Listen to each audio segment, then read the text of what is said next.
Iran के साथ समझौते की खबर धीरे धीरे सामने आ रही है और दुनिया भर में हलचल मचा रही है। राष्ट्रपति ट्रंप कहते हैं कि कोई भी समझौता इजराइल की सुरक्षा से समझौता नहीं करेगा, जबकि इजराइल की रिपोर्ट्स कहती हैं कि यरूशलेम को शायद वार्ताओं से पूरी तरह बाहर रखा गया हो। बंद दरवाजों के पीछे क्या हो रहा है और ये समझौता यहूदी राष्ट्र पर कैसे असर डालेगा? जेरूसलम मिनट में आपका स्वागत है जीएनएस टीवी पर। मैं यरूशलेम से जोश एस्टन हूं और मेरे साथ एलेक्स ट्रेमन है। एलेक्स, अमेरिका और ईरान शांति समझौता अंतिम रूप दे रहे हैं। राष्ट्रपति ट्रंप ने शनिवार को अपने ट्रूथ सोशल पर पोस्ट किया कि एक समझौता काफी हद तक तय हो चुका है, जिससे संयुक्त राज्य अमेरिका और इस्लामी गणराज्य ईरान के बीच अंतिम रूप दिया जाना बाकी है। राष्ट्रपति ने मध्य पूर्व और अरब नेताओं से बातचीत की है और अलग से इजराइल के प्रधानमंत्री नेतन्याहू से भी बात की है। इस समझौते के बारे में क्या पता है?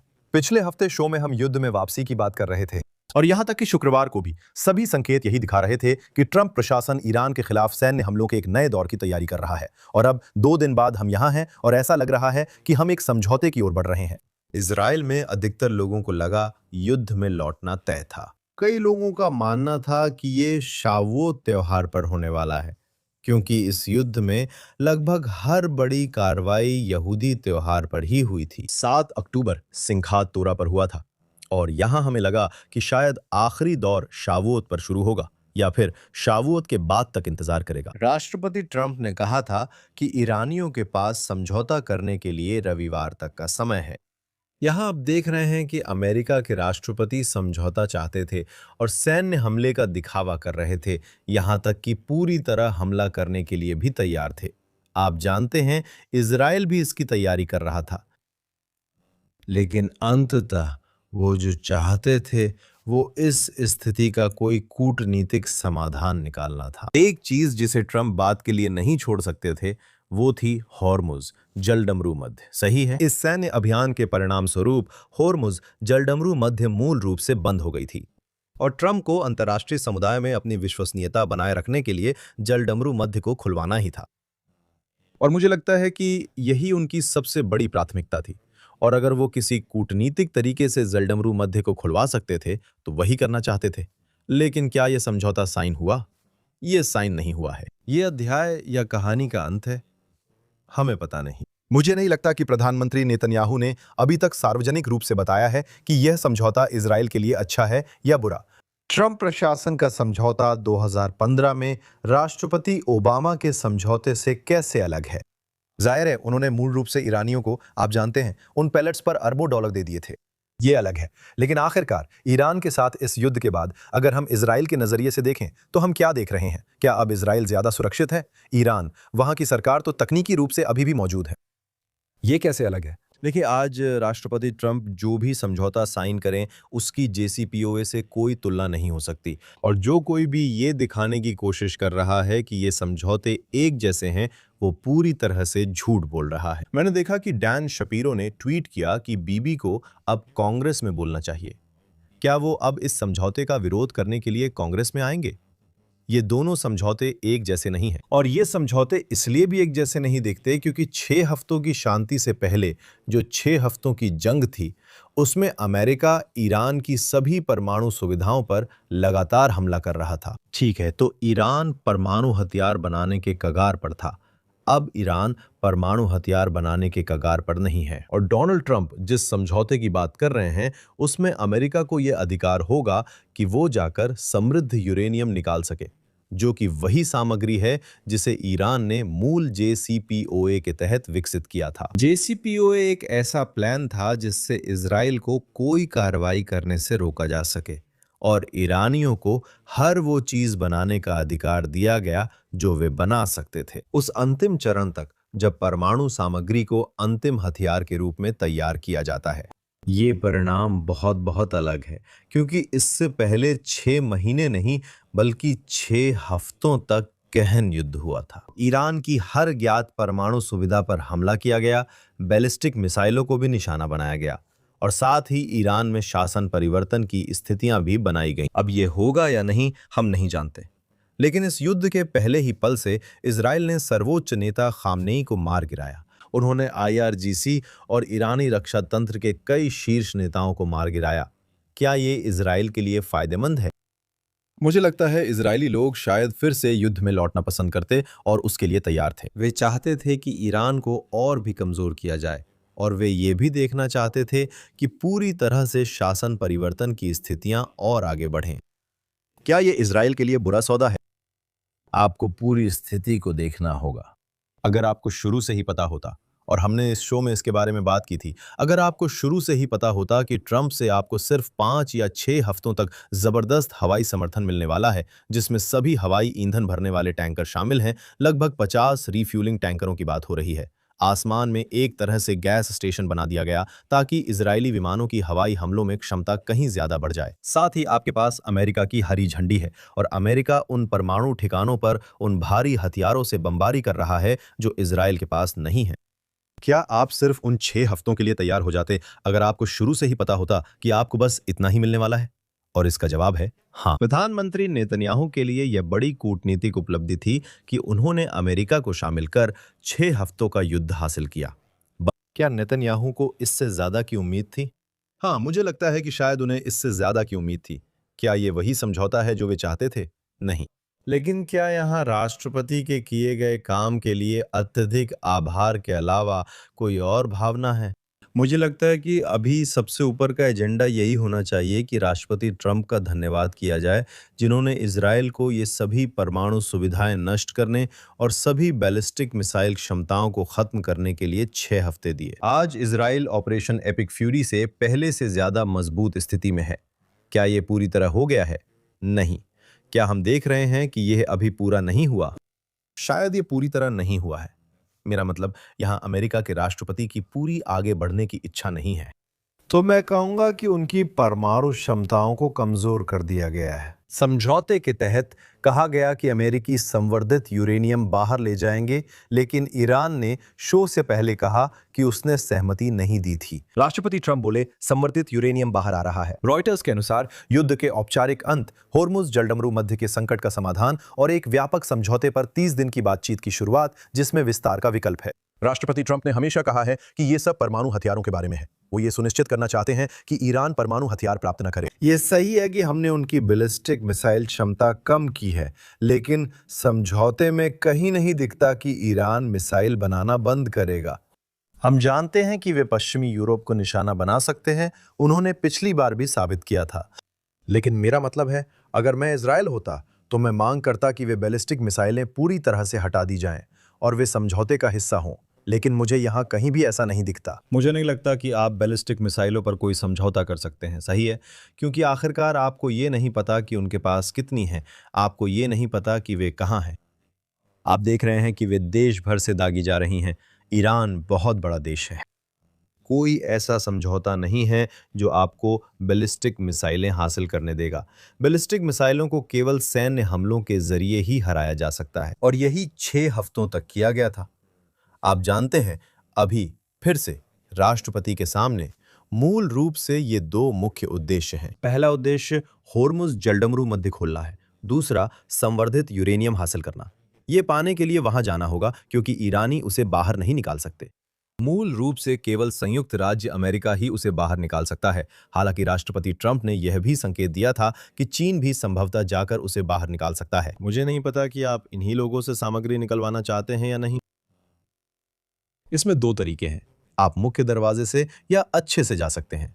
आप तभी जा सकते हैं जब गोलीबारी न हो रही हो, या फिर एक बड़े विशेष अभियान में जाकर जमीन पर फोर्स तैनात करनी होगी ताकि न्यूक्लियर सामग्री निकालने वालों की सुरक्षा हो सके। क्या इसके लिए प्लान बी था? मुझे लगता है स्पेशल फोर्स ऑपरेशन के लिए प्लान बी था, लेकिन ट्रंप समझौते के जरिए अंदर जाना ही पसंद करते रहे हैं। उन्होंने न्यूक्लियर फैसिलिटीज पर हमला किया। शासन परिवर्तन, आप जानते हैं, राष्ट्रपति ने कभी नहीं कहा कि शासन परिवर्तन उनका लक्ष्य था। उनका मतलब था कि आपके पास जो है वो आंशिक रूप से शासन परिवर्तन है। इजराइल के लिए शासन परिवर्तन अधिक अहम था, लेकिन जो बात साफ थी वो ये कि पहली बात, वे खुद से इसमें सफल नहीं हो सकते थे। संयुक्त राज्य अमेरिका और इजराइल की 6 हफ्तों की हवाई ताकत भी इस शासन को पूरी तरह से पलटने के लिए पर्याप्त नहीं थी। लेकिन सिर्फ इसलिए कि आप सैन्य संघर्ष के अंत में हैं, इसका मतलब ये नहीं कि आप वास्तव में अंत में हैं। किसी भी तरह के गुप्त अभियानों का जिन्हें आगे बढ़ाया जा सके इस शासन को अस्थिर करने के लिए। और आप देख सकते हैं कि संभावित रूप से अन्य ताकतें जैसे कि इराकी, कुर्द या अन्य जो देश के अंदर हथियार उठा सकते हैं या हथियार पहुंचा सकते हैं, ताकि ईरानी लोग खुद सड़कों पर उतरें और अपना देश IRGC से वापस लेने की कोशिश करें। एलेक्स, इसी समय हमारे पास प्रमुख रिपब्लिकन नेता है, हमारे पास सेनेटर लिंडसी ग्रैम है, जो कह रहे हैं कि ये समझौता इजराइल के लिए एक आपदा है। मैंने सेनेटर टेड क्रूज को इसका विरोध करते सुना।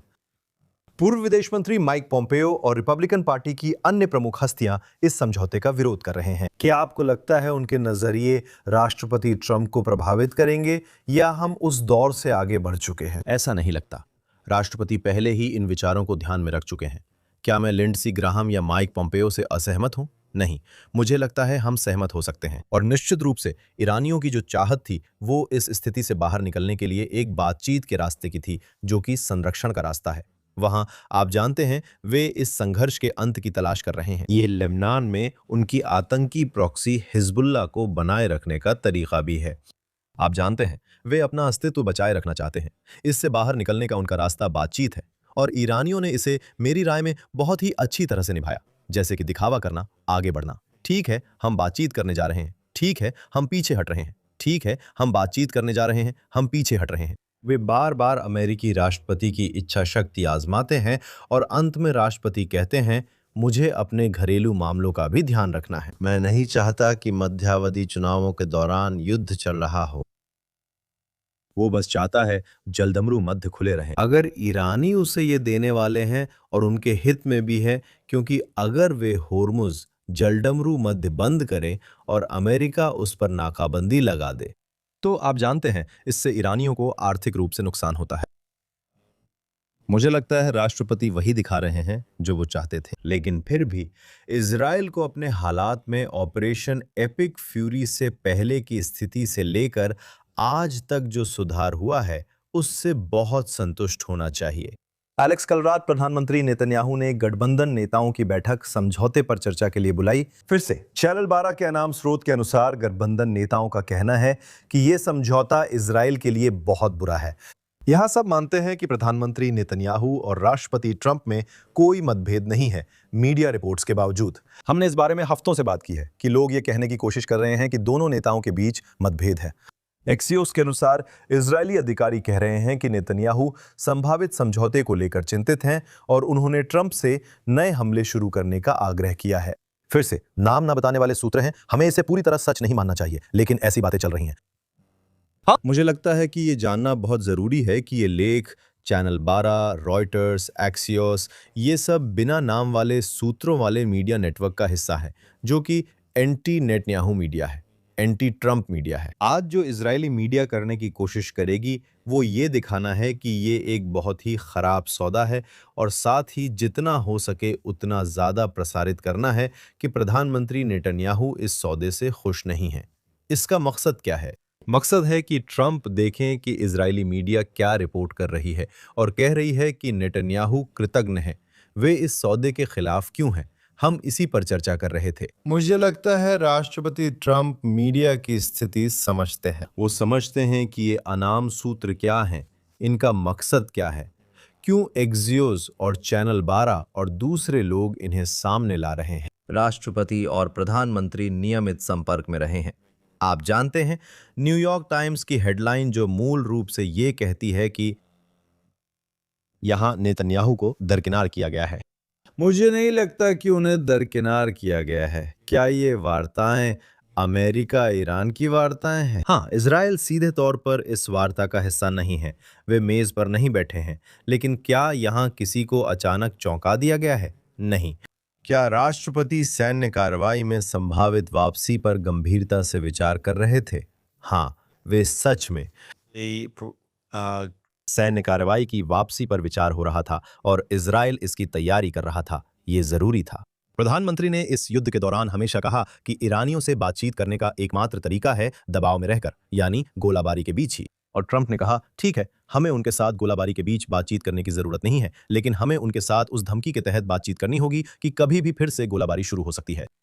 और इसलिए मेरा मानना है कि सैन्य कार्रवाई में वापसी की यही धमकी थी जिसने शायद ईरानियों को इसके लिए मजबूर किया। ये समझने के लिए कि उनके लिए बेहतर होगा कि वे होर्मुज जलडमरू मध्य को खोल दें और संवर्धित यूरेनियम पर चर्चा करने के लिए तैयार हों।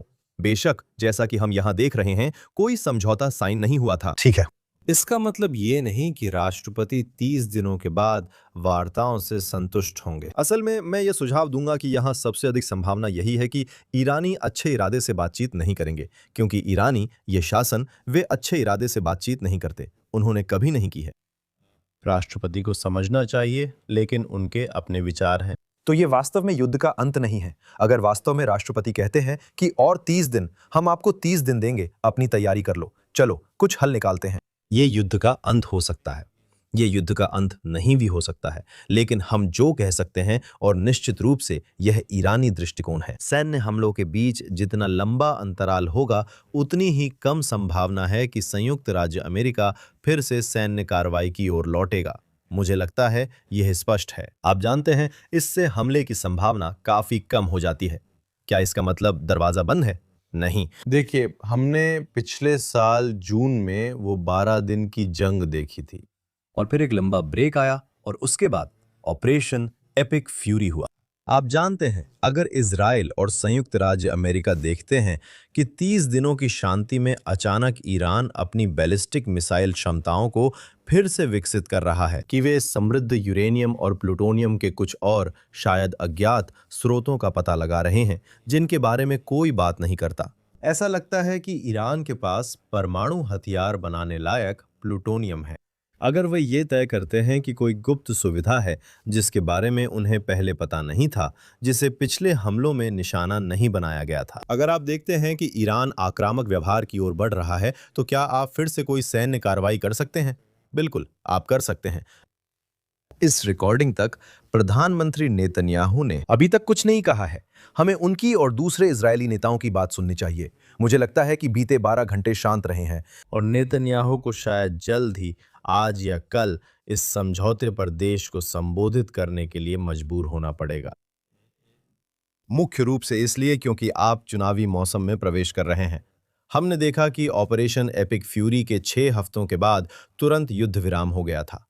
विपक्ष के प्रमुख याइर लापिड राष्ट्रीय टेलीविजन पर गए और युद्ध विराम को देश के इतिहास की सबसे बुरी कूटनीतिक विफलता बताया। तो मीडिया पूरी तरह से इस विचार के इर्द गिर्द एकजुट होने की कोशिश करेगा कि ये नेतन्याहू के लिए एक बड़ी हार है और नेतन्याहू को इससे अपनी साख बचाने की कोशिश करनी पड़ेगी। तो वो टेलीविजन पर जाएंगे और ये समझाने की कोशिश करेंगे कि ये कोई बड़ी कूटनीतिक विफलता क्यों नहीं है, और इजराइल और संयुक्त राज्य अमेरिका ने वे लक्ष्य क्यों हासिल किए जो उन्होंने अभियान की शुरुआत में तय किए थे। जहां जवाब कहीं न कहीं इन सभी कहानियों के बीच में छुपा है। एलेक्स, मेरी समझ से इस समझौते में लेबनान भी शामिल है। हिजबुल्ला ईरानी शासन का प्रॉक्सी संगठन है। क्या हम उम्मीद कर सकते हैं कि लेबनान, या यूं कहें हिजबुल्ला, इस समझौते का सम्मान करेंगे? अब तक वहां फिर से एक युद्ध विराम रहा है, फिर भी हिजबुल्ला इजराइल पर हमला करने, इजरायली सैनिकों और इजरायली ठिकानों पर हमला करने के लिए फायरिंग करता रहता है। वे इन आत्मघाती ड्रोन का इस्तेमाल कर रहे हैं। दुर्भाग्यवश मुझे लगता है कि अगर मैं गलत नहीं हूं, तो इन ड्रोन हमलों में, जो लेबनान में इस तथाकथित युद्ध विराम की शुरुआत से हुए हैं, 9 सैनिक मारे गए हैं। लेकिन मेरी समझ के अनुसार वे इस पूरे पैकेज का हिस्सा हैं। पैकेज का लेबनान हिस्सा। अब तक जो देखा है उसके अनुसार, अगर हिजबुल्ला हमला या कोई इजराइल के लिए खतरनाक गतिविधि करता है तो इजराइल जवाबी हमला कर सकता है। अगर हिजबुल्ला पीछे हटने का फैसला करता है तो इजराइल भी युद्ध विराम समझौते की शर्तों का पालन करेगा। वे दक्षिणी लेबनान के कई इलाके कब्जे में रखे हैं। मैंने ऐसी कोई रिपोर्टिंग नहीं देखी जिसमें कहा गया हो कि इजराइल को युद्ध विराम में अपने नियंत्रित क्षेत्र से हटना पड़ेगा। सिर्फ हमले रोकने की बात कही गई है। प्रधानमंत्री चाहते हैं कि हिजबुल्ला की ओर से इजराइल पर हमले बंद हों। अगर आप इसे बातचीत से हासिल कर सकते हैं, तो प्रधानमंत्री ने भी खुद संकेत दिया है, ठीक वैसे ही जैसे ट्रंप और ईरान के मामले में। प्रधानमंत्री ने मूल रूप से कई संकेत दिए हैं कि वो हिजबुल्ला के साथ बातचीत के जरिए शांत माहौल बनाना पसंद करेंगे। इसी वजह से आप देख रहे हैं कि इजराइल लेबनान सरकार के साथ अमेरिका की मध्यस्थता में इन वार्ताओं में शामिल हो रहा है। आप जानते हैं, लेकिन फिर भी कुछ भी साइन नहीं हुआ है। हमें नहीं पता दुश्मन क्या करने वाला है। आप जानते हैं, क्या वे अपने समझौतों का सम्मान करेंगे? क्या वे इसका सम्मान कर सकते हैं? संभावना है कि वे शांति बनाए रख सकते हैं। क्या उतनी ही संभावना है कि वे समझौतों का सम्मान नहीं करेंगे? बिल्कुल है। ये भी बहुत संभावना है कि दोनों पक्ष अपने समझौतों का पालन नहीं करेंगे, कि लेबनान या ईरान अपने हिस्से के समझौतों का सम्मान नहीं करेंगे। और अगर ऐसा होता है तो आप जानते हैं, तो ये बहुत संभावना है कि आप फिर से सैन्य कार्रवाई होते हुए देखेंगे। जैसा कि हमने इस युद्ध के दौरान देखा है, आपको ऐसे रुक रुक कर चलने वाले दौर देखने को मिलते हैं। कभी गाजा शुरू होता है, कभी गाजा रुक जाता है। लेबनान जाओ, लेबनान शुरू होता है, फिर रुक जाता है, फिर गाजा वापस आ जाता है। ठीक है, अब सब कुछ रुका हुआ है। अब हम हूथियों पर हमला कर रहे हैं। ठीक है, अब हूथियों पर हमला करना बंद कर दिया। अब हम फिर से लेबनान में हैं। ठीक है, फिर रुक जाता है। अब हमारे पास गाजा में फिर से एक नया ऑपरेशन है। ठीक है, अब हमारे पास ईरान के खिलाफ 6 हफ्ते का युद्ध है। इसमें निश्चित रूप से रुक रुक कर आगे बढ़ने का सिलसिला है। शायद हम अंत तक न पहुंचे हों। जैसा कि मैंने पहले कहा है, इजरायली लोग इस धरती पर सबसे जुझारू लोग हैं। जिन लोगों से मैंने बात की, उन्होंने कहा कि अगर ईरान को खत्म करना हो तो वे 1 और महीने बम शेल्टर में बैठने को तैयार हैं। हम फिर संभावित युद्ध विराम की ओर बढ़ रहे हैं। इजरायली लोग निश्चित रूप से बम शेल्टर में वापस जाने के लिए तैयार थे। बिल्कुल, यहाँ बहुत सारे इजरायली हैं जो निराश हैं। और ये आपको दिखाता है कि इजरायली लोगों का मूड और मानसिकता कैसी है, कि देश और भी ज्यादा सख्त रुख अपनाता जा रहा है ना? पहले आप बहुत ज्यादा युद्ध विराम की मांगे देखते थे, जैसे कि युद्ध से बाहर निकलो। वैसे अब आप ऐसा नहीं देखते। आप जानते हैं, थोड़ी बहुत युद्ध विरोधी आंदोलन की हलचल थी, लेकिन वो सिर्फ बंधकों की डील के नतीजे में थी, क्योंकि युद्ध विरोधी आंदोलन असल में बंधकों को वापस लाने का आंदोलन था। लेकिन उन्होंने देखा कि वो सब असल में सिर्फ एक एंटी नेतन्याहू आंदोलन था। लेकिन उन्होंने देखा कि युद्ध रोकें का नारा असल में लोगों के बीच लोकप्रिय नहीं हो रहा था। इजरायली जनता के बीच उसका कोई असर नहीं था, क्योंकि इजरायली जनता युद्ध का समर्थन कर रही थी। तो उन्होंने विरोध प्रदर्शन बंद कर दिए। सही है। तो इजरायली लोग तैयार थे, और मुझे लगता है बहुत ज़्यादा तैयार थे कि इजराइल और संयुक्त राज्य अमेरिका इस काम को पूरा करें। मुझे नहीं लगता कि इजराइल को उम्मीद करनी चाहिए कि वे अमेरिकी राष्ट्रपति को ये समझा सकते हैं कि उन्हें क्या करना चाहिए। उन्होंने समझ लिया कि ये उनके हित में है, संयुक्त राज्य अमेरिका के हित में है, और अमेरिका के सभी सहयोगियों के हित में है कि ईरान में इन परमाणु सुविधाओं को नष्ट किया जाए। आखिरकार राष्ट्रपति तय कर सकते हैं कि वे स्वतंत्र दुनिया और नंबर 1 महाशक्ति के नेता हैं।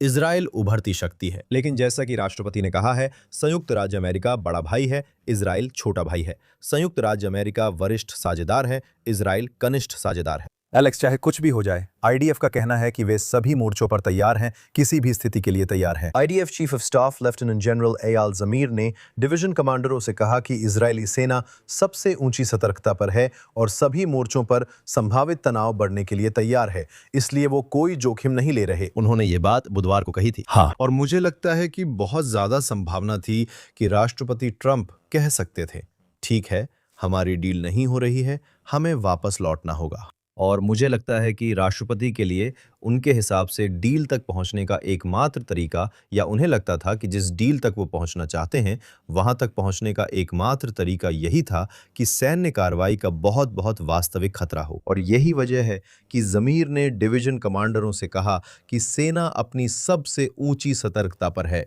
और संभावित तनाव बढ़ने के लिए तैयार है। इजराइल पूरी तरह से तैयार था। एलेक्स, विषय बदलते हुए, ये अभी भी ईरान से जुड़ा है। न्यूयॉर्क पोस्ट में सप्ताहांत के दौरान ऐसी रिपोर्टें आई हैं कि ईरान ने इवांका ट्रंप, जो राष्ट्रपति डोनाल्ड ट्रंप की बेटी हैं और वैसे ये भी जानना चाहिए कि वो यहूदी हैं, की हत्या की साजिश रची थी। हाँ, उन्होंने धर्म परिवर्तन किया था। जेसी, उन्होंने यहूदी धर्म अपनाया था और ईरानी हत्या की साजिश का शिकार बनी। न्यूयॉर्क पोस्ट के मुताबिक उसी समय कल रात व्हाइट हाउस के बाहर गोलियां चली थीं। मुझे नहीं पता ये दोनों घटनाएं जुड़ी हैं या नहीं, लेकिन मेरी समझ में राष्ट्रपति ने बेटे की शादी में हिस्सा नहीं लिया और शनिवार को पूरे काफिले के साथ व्हाइट हाउस लौटे। अचानक गोलियों की आवाज आती है और बताया जाता है कि इवांका ट्रंप को मारने की ईरानी साजिश है। फिर से, मैं ये निश्चित तौर पर नहीं कह रहा कि ये सारी बातें आपस में जुड़ी हुई हैं, लेकिन वॉशिंगटन में हालात बहुत तेजी से बदल रहे हैं। डॉन जूनियर की शादी इसी वीकेंड बहामास में पारिवारिक समारोह में हुई, राष्ट्रपति शामिल नहीं हुए। और आप जानते हैं, ये बात काफी साफ है कि सीक्रेट सर्विस को जरूरी नहीं लगा कि आप अमेरिका के राष्ट्रपति की सुरक्षा ऐसे किसी समारोह में कर सकते हैं। आप जानते हैं, शायद अगर वे इसे मारालागो में करते तो राष्ट्रपति शामिल हो सकते थे। सीक्रेट सर्विस के पास मारालागो में सुरक्षा के लिए सभी योजनाएं होती हैं। हालांकि वह हत्या का प्रयास भी हुआ था, जहां एक आदमी झाड़ियों में छुपा हुआ था जब राष्ट्रपति ट्रंप गोल्फ खेल रहे थे। कुछ लगभग 1 साल पहले की बात है। अभी संयुक्त राज्य अमेरिका का राष्ट्रपति होना बहुत खतरनाक है। ये बहुत खतरनाक है, आप जानते हैं, ईरान की ओर से, आतंकी खतरों की ओर से, साथ ही उन तरह तरह के अकेले बंदूकधारी पागल सनकी अमेरिकियों से भी जो आप जानते हैं एंटी ट्रंप हैं या किसी के पक्ष में या विरोध में हैं। एक बहुत बहुत खतरनाक स्थिति है। लेकिन यहाँ इवांका ट्रंप को मारने की साजिश की बात हो रही है। मेरा मतलब है, न्यूयॉर्क पोस्ट ने मोहम्मद बाकिर साद दाऊद अल-सादी की पहचान की, जो इराक के काताइब हिजबुल्ला के 32 वर्षीय मिलिशिया कमांडर और ईरानी इस्लामिक रिवॉल्यूशनरी गार्ड कॉर्प्स के ऑपरेटिव हैं। उन्हें पिछले हफ्ते गिरफ्तार किया गया और हाल ही में यूरोप और उत्तरी अमेरिका में यहूदी लक्ष्यों पर कई हमलों का आरोप है। आप जानते हैं, ये गंभीर मामला है। और इसी तरह ईरान राष्ट्रपति ट्रंप से इन 6 हफ्तों के हमलों और आयतुल्ला खामेनेई को मारने के बदले में अपना बदला लेने की कोशिश कर रहा था।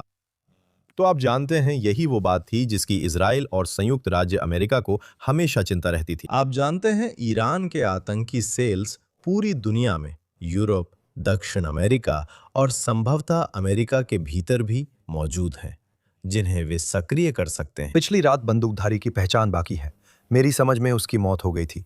व्हाइट हाउस के बाहर कई गोलियां चली। इस हफ्ते फिर एक इजराइल विरोधी फ्लोटिला ने गाजा में मानवीय कारणों से घुसने का दावा किया, लेकिन असल में ये बस शराब और मौज मस्ती वाली क्रूज थी। मैं इसे पार्टी बोट कहता हूं। ये सारे नकली कार्यकर्ता एक साथ इकट्ठा हो रहे हैं। असल में जो चीज इन्हें एकजुट कर रही है वो है इनकी इजराइल के प्रति नफरत। इस मामले को अच्छी तरह संभाला गया। आईडीएफ और नौसेना ने नावों को रोका, सभी लोगों को पकड़कर इजरायली तट पर ले आए। और फिर उसके बाद मंत्री इतामार बेन गवीर भी वहां दिखे, जिन्हें शायद किसी हैंगर के अंदर देखा गया था जहां फ्लोटिला कार्यकर्ताओं को रखा गया था। उन्होंने कैदियों का मजाक उड़ाया और इजरायली झंडे लहराए। इसके बाद दुनिया इतामार बेन गवीर के खिलाफ भड़क उठी। फ्रांस और पोलैंड ने राष्ट्रीय सुरक्षा मंत्री इतामार बेन गवीर के अपने देशों में प्रवेश पर प्रतिबंध लगा दिया। राजदूत हकाबी ने कहा कि इतामार बेन गवीर की हरकतें घृणित थीं और सभी देश, यहां तक कि अमेरिका भी पागल हो गए हैं। फ्लोटिला को बेवकूफी भरा स्टंट कहा गया, लेकिन बेन गवीर ने देश की गरिमा से विश्वासघात किया। यहां तक कि प्रधानमंत्री कार्यालय ने भी कहा कि बेन गवीर की हरकत बेवकूफी थी। तुम जानते हो, ये हद से बाहर था। हद से बाहर। तो तुम जानते हो, एक तरफ तो ये बिल्कुल सही है। तुम जानते हो, बेन गवीर ने जो किया वो बेवकूफी थी, एक दिखावा था और न जाने क्या क्या। लोग फ्लोटिला आतंकवादियों के बजाय उसी पर ध्यान दे रहे हैं। मुझे लगता है वे तुर्की से आए थे। मेरा मतलब है, और तुम जानते हो, वहां बॉलीवुड फॉर्मेट का इस्तेमाल करते हुए ऐसे दृश्य बना रहे थे जैसे वे घायल हों। मैंने सोशल मीडिया पर ये सारी रिपोर्टें देखी कि कैदियों के साथ आईडीएफ सैनिकों ने बलात्कार किया और ये झूठ बार बार दोहराए जा रहे हैं। ये इजराइल राज्य के खिलाफ बड़ी पीआर आपदा थी। शायद हम इसे अलग तरीके से कर सकते थे। हमने सभी फ्लोटिला कैदियों को निष्कासित कर दिया था। बेन गवीर आते हैं और एक और मीडिया स्टंट कर स्थिति और बिगाड़ देते हैं, आग में घी डालते हैं। इस मामले में मैं कहूंगा, इन नकली मानवतावादी फ्लोटिला लोगों की ये चालबाजियां। हाँ, मैं जानता हूं, आप जानते हैं, मैं अभी अमेरिका से लौटा हूं और कई लोग, यहां तक कि सरकार समर्थक भी, इतामार बेन गवीर की हरकतें और बयान पसंद नहीं करते हैं। और जो आपने देखा, ये दृश्य जब फ्लोटिला कार्यकर्ताओं को गिरफ्तार किया गया, वे कमरे में हातिकवा गाना बजा रहे थे। बेन गवीर उनके सामने चिल्ला रहे थे, आम यिस्राएल खाई, जैसे उन्हें इसका मतलब पता हो। वे उन पर हिब्रू में चिल्ला रहे हैं क्योंकि उन्हें अंग्रेजी नहीं आती और वे इजरायली नहीं हैं, इसलिए हिब्रू भी नहीं जानते। आप जानते हैं, लेकिन आखिरकार ये सब एक दिखावा था। ये खुद इन फ्लोटिला अभियानों के मुकाबले बहुत छोटा दिखावा था, जो इजराइल को कार्रवाई करने पर मजबूर करते हैं। मेरा मतलब है, मुझे तो ये भी नहीं पता कि हमारे पास इसका कोई हिसाब किताब है भी या नहीं। आप जानते हैं हर बार इजराइल सरकार को कितना पैसा खर्च करना पड़ता है जब उन्हें नौसेना को भूमध्य सागर के अंतर्राष्ट्रीय जल में भेजना पड़ता है। अपने सबसे अच्छे नौसैनिक कमांडो भेजने पड़ते हैं इन फ्लोटिलाज को रोकने के लिए, और फिर आपको पूरा सिस्टम तैयार करना पड़ता है, और फिर आपको उन्हें निर्वासित करना पड़ता है और उन्हें उनके देश वापस भेजने के लिए उड़ान का इंतजाम करना पड़ता है। उसे एक सैंडविच दो, शायद। हाँ, मेरा मतलब है इजराइल में एक सैंडविच महंगा होता है, तो यहाँ इसकी कीमत क्या है? लेकिन तुम जानते हो, मुझे लगता है कि बेन गुविर ने जो किया, आखिरकार साबित हुआ कि वो मददगार नहीं था। लेकिन मैं थोड़ा निराश हूं ये देखकर कि इजरायली सरकार, आप जानते हैं, बयान जारी कर रही है कि यह अनुचित है, और राजदूत हकाबी आकर कह रहे हैं कि ये घृणित है। जैसे, चलिए देखते हैं कि ये स्थिति क्या है। मेरा मतलब है, ये लोग जो मूल रूप से सिर्फ अपराधी नहीं हैं, मेरा मतलब है वे विदेशी सेना की तरह एक खतरनाक स्टंट कर रहे हैं जिसका मकसद इजराइल को अवैध ठहराना है। ये आपके दुश्मन है। मजाक उड़ाना भी युद्ध का हिस्सा है। वे इजराइल का मजाक बना रहे हैं। आप जानते हैं, इसलिए ग्रेटा थनबर्ग व अन्य पहले की फ्लोटिला में थे। अब बेन गुवीर हैं जो उनका मजाक उड़ा रहे हैं। ठीक है, क्या वो इस कहानी का विलन है? नहीं, वो विलन नहीं है, बस उनका मजाक उड़ाने की कोशिश कर रहा है। और इसका दूसरा पहलू ये है कि ये चुनाव का मौसम है। क्या आपको लगता है कि ज्यादातर इजरायली चाहते हैं कि जब फ्लोटिला कार्यकर्ता इजराइल के तट पर आएं तो उनके साथ सम्मानपूर्वक व्यवहार हो? नहीं, इजरायली बेन गवीर की ओर देख रहे हैं और कह रहे हैं, देखो, यही आदमी है जिसके पास इतना साहस है कि वो इन लोगों के सामने जाकर वही बात कह सके जो हम सब उनके सामने कहना चाहते हैं। आप जानते हैं, और मुझे लगता है कि असल में इससे एक बड़ा कूटनीतिक विवाद पैदा हो गया जब प्रधानमंत्री और संयुक्त राज्य अमेरिका के राजदूत आकर इसके बारे में कुछ भी कहते हैं। मेरा मतलब है, उन्हें ये करना चाहिए, चाहे उन्हें पसंद हो या ना हो, और वे बेन गवीर को बंद दरवाजों के पीछे या कैबिनेट मीटिंग में कह सकते हैं कि ऐसा मत करो, तुम हमारे लिए समस्याएं पैदा कर रहे हो, हम ये नहीं देखना चाहते, बस मत करो। ये सरकार अपने कार्य ऐसे नहीं करने वाली है, आप जानते हैं, अपने फैसले ऐसे नहीं लेगी।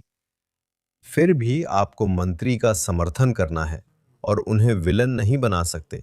जैसे पूरी कहानी बदल गई। विलन वे लोग हैं जो फ्लोटिला पर हैं, इटामार बेन गवीर नहीं। हाँ, अब वे आतंकवादी हैं। वे आतंकवादी हैं। आप जानते हैं, इसमें हमास की भी भूमिका है। पत्थर और तलवारें, निश्चित रूप से उकसाने वाले आतंकवादी। और हमें बताना चाहिए कि जब फ्लोटिला वाले स्पेन पहुंचे तो वीकेंड पर उनके वीडियो वायरल हुए जिसमें स्पेनिश पुलिस उन्हें पीट रही थी। मुझे नहीं पता कि इन पिटाइयों की वजह क्या थी, लेकिन उन्हें पीटा जा रहा था, और वो भी बुरी तरह से पीटा जा रहा था। स्पेन लौटने पर उनकी जांच हो रही थी।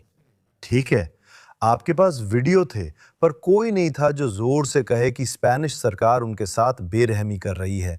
लोग बेन गवीर को लेकर ज्यादा चिंतित थे। जब स्पेन में उन्हें पीटा जा रहा था, तब कोई कुछ नहीं बोला। फिर इजराइल के विदेश मंत्री गिदोन सार स्पेनिश लोगों को ट्रोल कर रहे हैं। हाँ, हमें उम्मीद है कि स्पेनिश सरकार से हमें इसका स्पष्टीकरण मिलेगा कि वे ऐसा क्यों कर रहे हैं। अब जहां तक इजराइल का सवाल है, उन्हें बहुत खुश होना चाहिए कि ये देश इन फ्लोटिला आतंकवादियों की अच्छी तरह से धुलाई कर रहे हैं। अंतर्राष्ट्रीय समुदाय को फ्लोटिलाओं रोकने के लिए और प्रयास करने चाहिए। वे सिर्फ इजराइल पर निर्भर क्यों हैं? उन्हें अंतर्राष्ट्रीय जल क्षेत्र में जाकर इन फ्लोटिलाओं को रोकना चाहिए, क्योंकि ये लोग उन्हीं के देशों से आ रहे हैं, है ना? ये इजरायली कार्रवाई नहीं है, यहां इजराइल की बात नहीं हो रही। स्पष्ट है, स्पेनिश सरकार की ओर से कोई स्पष्टीकरण नहीं आएगा। और साथ ही आपको दूसरे देशों की सरकारों से भी कोई निंदा नहीं सुननी चाहिए कि इजराइल यहां फ्लोटिला अराजकतावादियों के साथ कैसे कार्रवाई कर रहा है। क्या दोगलापन है। सोचिए, अगर हम वाकई इन्हें पीट देते, अगर बेन गुविर वहां आकर इन लोगों को पीटना शुरू कर देते, या उनके साथ आए लोग इन लोगों को पीटना शुरू कर देते। और वे उन्हें नहीं पीट रहे थे। मैंने प्रधानमंत्री के कुछ सलाहकारों से भी बात की थी। शायद वे नाराज थे कि मैंने ये बात कही। उन्होंने पूछा, आप इस व्यवहार को कैसे सही ठहराते हैं? मैंने कहा, कोई भी इसे सही नहीं ठहरा रहा। अब इतामार बेन गवीर ऐसा क्यों कर रहा है? क्योंकि यहां चुनाव का मौसम है और वो अगले इजरायली चुनाव में ज्यादा वोट पाना चाहता है। अभी उसकी लोकप्रियता ठीक चल रही है। अगले चुनाव में वो शायद 8 सीटें जीत लेगा। ऐसे कारनामों से उसकी लोकप्रियता बढ़ रही है। आपको इसे चुनाव के संदर्भ में समझना होगा। जैसा कि मैंने कहा, आपको अपने मंत्री का बचाव करना ही होगा। आप ऐसा नहीं कर सकते, क्योंकि अगर आप बाहर आकर अपने ही मंत्री को खलनायक बना देंगे तो आप पूरी अंतर्राष्ट्रीय समुदाय को अपने मंत्री को खलनायक बनाने का निमंत्रण दे रहे हैं। और उन्होंने ऐसा ही किया। चुनावों की बात करें तो एलेक्स, इस हफ्ते केनेसेट को भंग करने का बिल पास हुआ है। तो हम लगभग आधिकारिक तौर पर चुनावी मौसम में आ चुके हैं।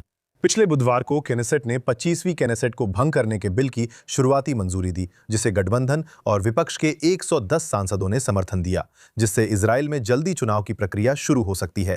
चुनाव अक्टूबर तक जरूर होंगे।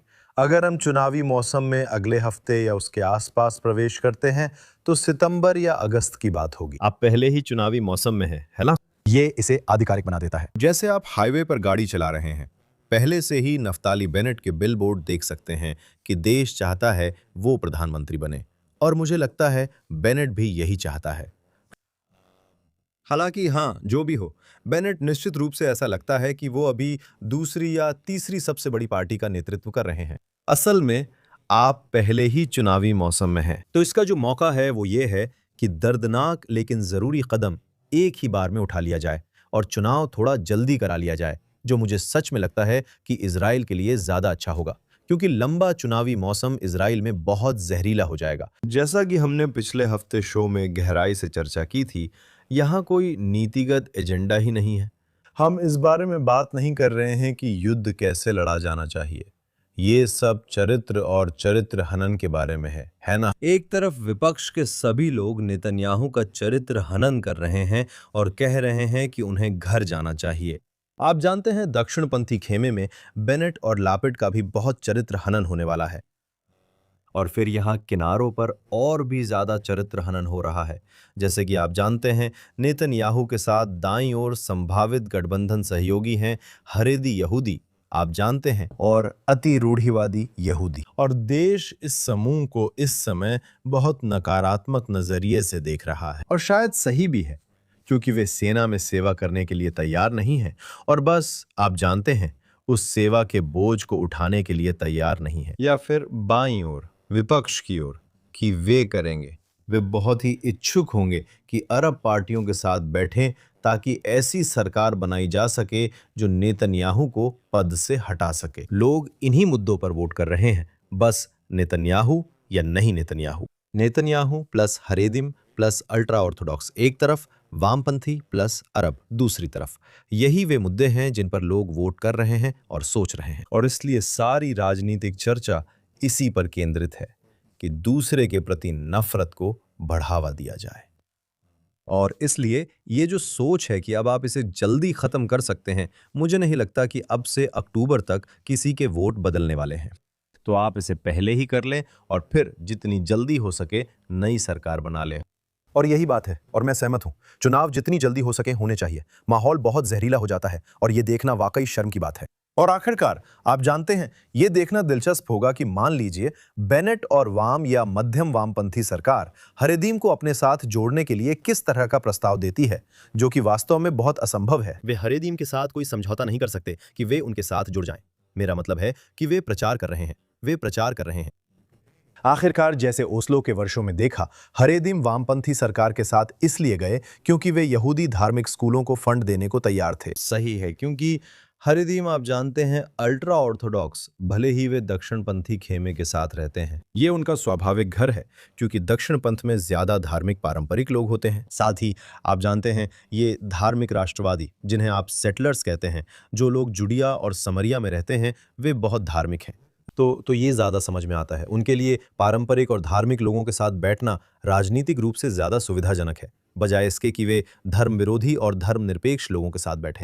लेकिन अगर ओस्लो और फिलिस्तीनी मुद्दों और अन्य मुद्दों की बात करें तो अल्ट्रा ऑर्थोडॉक्स जरूरी नहीं कि इतने दक्षिणपंथी हों। सही है, और जैसा कि आपने बताया, वे मूल रूप से समाजवादी हैं। वे चाहते हैं कि उन्हें सहायता मिले, तो वे जिस भी पक्ष से या जो भी उनके लिए बेहतर सौदा करता है, उससे सहायता ले लेंगे, है ना? धर्मनिरपेक्ष लोगों की अल्ट्रा ऑर्थोडॉक्स के प्रति विषाक्तता और नकारात्मकता ने ऐसी स्थिति बना दी है कि अल्ट्रा ऑर्थोडॉक्स उनके साथ नहीं बैठ सकते। अब मुझे जो ज्यादा दिलचस्प लगा वो ये है कि नेतन्याहू अल्ट्रा ऑर्थोडॉक्स के साथ बैठेंगे, जैसा कि उन्होंने पिछली सरकार में किया था। और आप जानते हैं, उनके लिए जो कि इस राजनीतिक व्यवस्था के शीर्ष पर हैं। आप जानते हैं वो घाघ राजनीतिक खिलाड़ी हैं और जानते हैं कि हरेदीन के साथ बैठना ज्यादा स्थिर है क्योंकि वे शुरुआत में ही अपनी शर्तें बता देते हैं। आप जानते हैं वे अपनी येशिवाओं के लिए फंडिंग चाहते हैं, वे कुछ खास चीजें चाहते हैं और अगर नेतन्याहू उन्हें ये दे सकते हैं तो वे स्थिर गठबंधन सदस्य बन जाएंगे। और आखिरकार यही नेतन्याहू चाहते हैं, वे एक स्थिर गठबंधन चाहते हैं। अगर नेतन्याहू और उनकी मौजूदा सरकार के गठबंधन सहयोगी अगला चुनाव जीतकर 61, 62, 65 सीटें ले आते हैं, आप ऐसी स्थिति देख सकते हैं जिसमें बेनेट या आइजनकोट या बेनी गैंस पलटकर कहें, आप जानते हैं क्या, देश की भलाई के लिए हम नेतन्याहू के पास आएंगे और हम उनके अधीन बैठेंगे, चाहे हम सिर्फ दूसरी भूमिका में रहें या किसी तरह के रोटेशन समझौते में हों। मुझे लगता है कि नेतन्याहू, जो आमतौर पर केंद्र से शासन करना पसंद करते हैं और खुद भी सेंट्रिस्ट हैं, बातचीत करके राष्ट्रीय एकता सरकार बनाने के लिए तैयार हो सकते हैं, जिसमें दाएं और केंद्र वाम दोनों पार्टियां होंगी, और हरेदीम को सरकार से बाहर रखें। मुझे लगता है कि कई इजरायली वामपंथी या दक्षिणपंथी सरकार में अति रूढ़िवादी को किसी भी गठबंधन में नहीं देखना चाहते। तो नहीं, वामपंथी उनके साथ नहीं बैठेंगे, लेकिन यहां तक की संभावना है कि नेतन्याहू भी उनके साथ नहीं बैठेंगे। लेकिन ऐसा तभी हो सकता है जब नेतन्याहू बिना वामपंथ और बिना विपक्ष के सरकार बना सकें। यही एकमात्र मौका है, क्योंकि अगर नेतन्याहू और वर्तमान सरकार, जिसमें अति रूढ़िवादी भी शामिल हैं, अगर उन्हें 58 या 59 सीटें मिलती हैं, जो बहुमत के लिए काफी नहीं हैं, तो वामपंथी कोई भी नेतन्याहू को समर्थन नहीं देंगे। जारी रहेगा और मुझे यकीन है कि आने वाले हफ्तों और महीनों में जब हम चुनावों की ओर बढ़ेंगे तो हम इस बारे में बहुत बात करेंगे। शायद अगले हफ्ते तक ये आधिकारिक हो जाएगा। देखेंगे क्या होता है। कि वोट प्रारंभिक वाचन पार कर चुका है। अक्सर पहला वाचन पार हो जाता है, फिर दूसरे और तीसरे वाचन से पहले कुछ समय देना पड़ता है। दूसरा और तीसरा वाचन एक ही दिन में हो सकते हैं, तो अब कुछ समय लगेगा, शायद कई हफ्ते, इससे पहले कि अगले वाचन केनेसेट में हो, और चीजें बहुत बदल सकती हैं, आप जानते हैं। सिर्फ इसलिए कि गठबंधन के सदस्यों ने पहले वाचन के पक्ष में वोट देने पर सहमति दी, इसका मतलब ये नहीं कि वो कानून बन गया है या उससे चुनाव शुरू हो जाएगा। उसे अभी दूसरे और तीसरे वाचन से गुजरना होगा। तो सही है।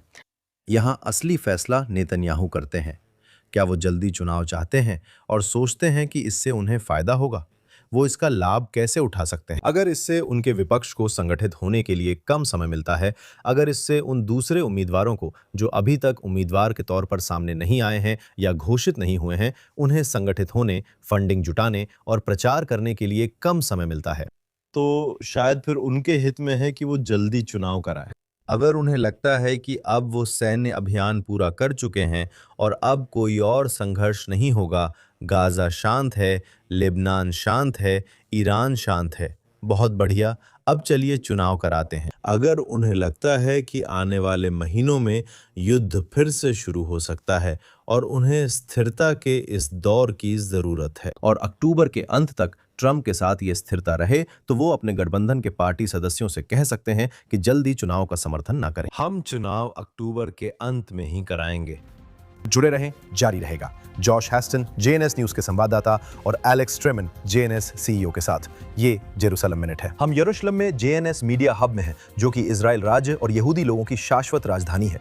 मैं यहाँ पर्दे के पीछे काम करने वाले लोगों को धन्यवाद देना चाहता हूँ, जो जेएनएस टीवी पर सब कुछ संभव बनाते हैं। हमें सुपर थैंक्स दें, सब्सक्राइब करें। इजराइल, मध्य पूर्व और यहूदी जगत की ताज़ा खबरों के लिए jns.org देखें। अगले हफ्ते जेरूसलम मिनट में सिर्फ जेएनएस टीवी पर मिलेंगे।